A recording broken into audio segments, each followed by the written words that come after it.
Okay, for today's video, I'm going to show you how to do the statistical analysis for your cubes.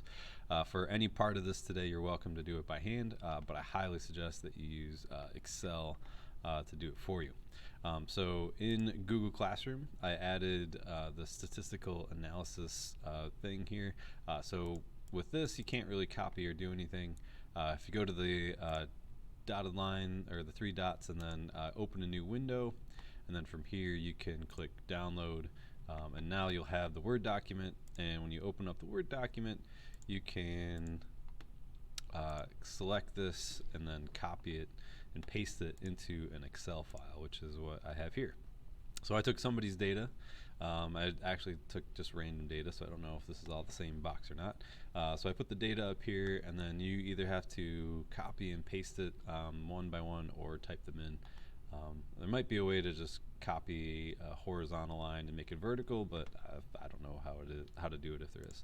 But what I am going to show you how to do is how to do the calculation. So now that I've got my raw data, and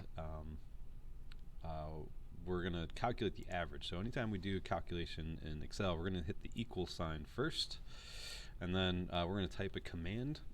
So for the average, you just start to type average, and then we're going to double click on that one, and then we need to select the cells that we're going to average. So I'm going to click on the first one, hold the shift button, and then click the last one, and those are the cells. You could also drag this for the cells that you want, but you hit enter, and then calculates the average for you. So we're going to do that for each one. So click equals, type average, double click, click shift click, and enter. So we're starting to get our averages for each one.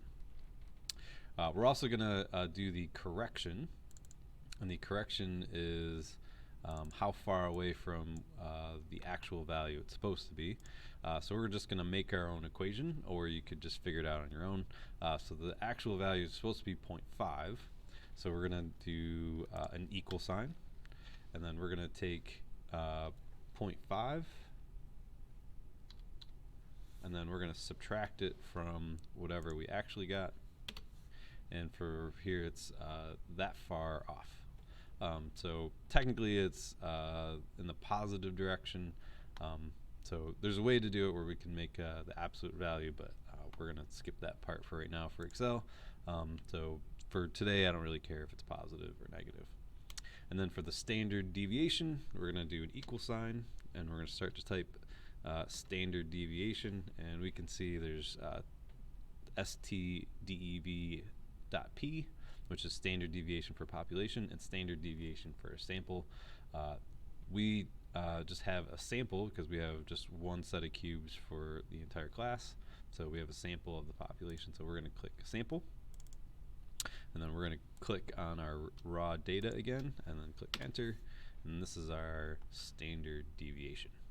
So you're going to do that for all of the boxes, and then we need to make a graph. So in the next video, I'll show you how to make a graph.